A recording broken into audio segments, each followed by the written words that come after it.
সৃষ্টি হৈছিল লাঠিচাৰ্জ হৈছিল। যেতিয়া ইমান মানুহ থাকে আৰু যেতিয়া ডিছকাছ কৰা হয় তেতিয়া এনেকুৱা সৰু পৰা ইনচিডেণ্ট কিছুমান হয়।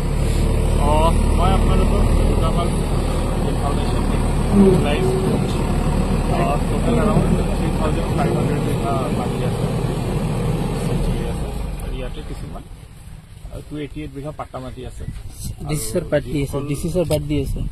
পাট্টাৰ লেণ্ড আছে। তেওঁলোকক আপুনি দেখিছে পি বুলি মাৰ্ক কৰি থোৱা আছে যে তেওঁলোকক কোনো ধৰণৰ এভিকশ্যন কৰা হোৱা নাই। আৰু যিসকল এনক্ৰচাৰ আছে তেওঁলোকক গভৰ্ণমেণ্টৰ ফালৰ পৰা 50,000 এটা পাৰ ফেমিলি এক্স গ্ৰেচিঅ' দিয়া হৈছে। সেইটো প্ৰচেছ চলি আছে।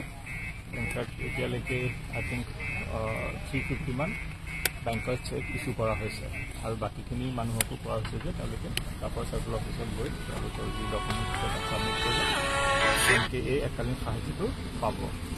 তাৰপিছত যিখিনি পাট্টাৰ মানুহ আছে তেওঁলোকৰ যিটো জিৰাট এষ্টিমেট হয় সেইটো অলৰেডি আমি পঠিয়াইছোঁ। অতি সোনকালে সেই যেতিয়া ফাণ্ড আমি ৰিচিভ কৰিম তেওঁলোকক ডিষ্ট্ৰিবিউট কৰি দিম যাতে তেওঁলোকে শান্তিপূৰ্ণভাৱে ইয়াৰ পৰা ওলাই যাব পাৰে।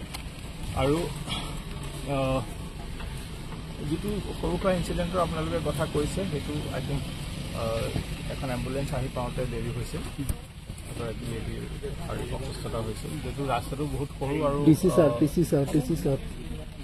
ৰাস্তাটো বহুত সৰু এম্বুলেঞ্চখন আহি পাওঁতে দেৰি হৈছিল। আই থিংক সেইটো কাৰণে তেওঁলোকে তেনেকুৱা এটা ৰিয়েকশ্যন দিছিল। বাট পিছত আই থিংক পুলিচে বহুত ধুনীয়াকৈ গোটেইটো ডিছপ'জ কৰি দিছে। আৰু যিখিনি লোক উচ্ছেদ কৰা হ'ব তেওঁলোকক ক'ত সংস্থাপন তেওঁলোকৰ কাৰণে অলৰেডি আপোনালোকে গম পাইছে। আমাৰ এভিকশ্যন নটিচখন চালে আপোনালোকে গম পাব যে বাইজাৰ আলগা বুলি আথানি চাৰ্কলত এটা লেণ্ড আছে। এইটো তাতে আমি 300 বিঘা মাটি এয়াৰমাৰ্ক কৰি ৰাখিছোঁ। তাতে গৈ তেওঁলোকে তেওঁলোকৰ যিটো টেম্পৰেৰী একমডেশ্যন তেওঁলোকে ল'ব পাৰে। আৰু কিয়নো যিহেতু এই জেগাটো আমি সোনকালে গোটেই লেণ্ডটো আমি ডেভেলপ কৰিব লাগিব। এতিয়াও এটা দুটা ফেমিলি দেখা গৈছে যে তেওঁলোকে তেওঁলোকৰ যি মানে সামগ্ৰী আছে সেইবিলাক লৈ গৈ আছে। তো মই এটাই অনুৰোধ জনাম যাতে তেওঁলোকে ইয়াতে নাথাকি পেলাই যিটো লেণ্ড দেখুৱাই দিয়া হৈছে তাত গুচি যায় আৰু পৰৱৰ্তী সময়ত তেওঁলোকক যি ধৰণে গভৰ্ণমেণ্টৰ ফালৰ পৰা সহায় সহযোগিতা কৰিব লাগে সেইটো কৰি